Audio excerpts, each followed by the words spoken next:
Governor, how you doing? Oh, I am fantastic, guys. How are you? I'm doing great. Mark Robinson has not done what you suggested.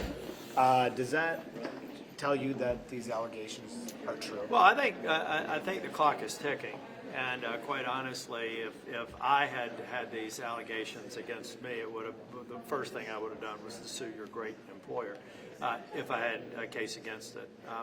I believe that Mr. Robinson needs to make a call fairly quickly, defend his name, or in the absence of a defense, then we've got to move on.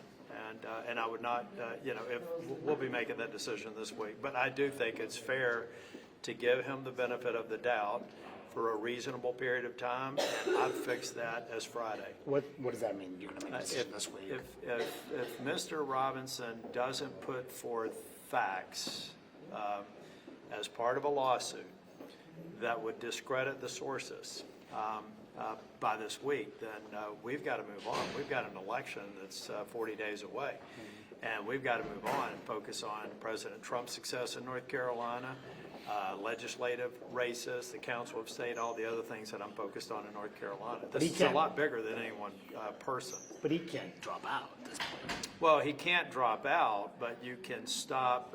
What the press is doing is trying to blame everybody. Now they're trying to use the new information that we know about him over the last 2 weeks as if people knew all of that when they endorsed him. What they endorsed a year ago or 6 months ago was somebody where none of this was in evidence. If it is in evidence today, then I think it's fair for them to say, I did not know, I rescind my endorsement, like Kemp and Lee have done.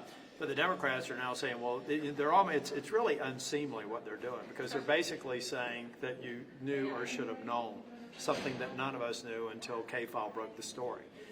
But the cycle's going to be, I've already seen it, the Democrats are trying to pretend dishonestly that all these folks, does anybody in their right mind believe that if all of these things are true, that somebody would have endorsed him if they were true? No. But what are they doing politically? They're pretending like that's the case. And I think it's unfair, and it's just the blood sport of politics right now.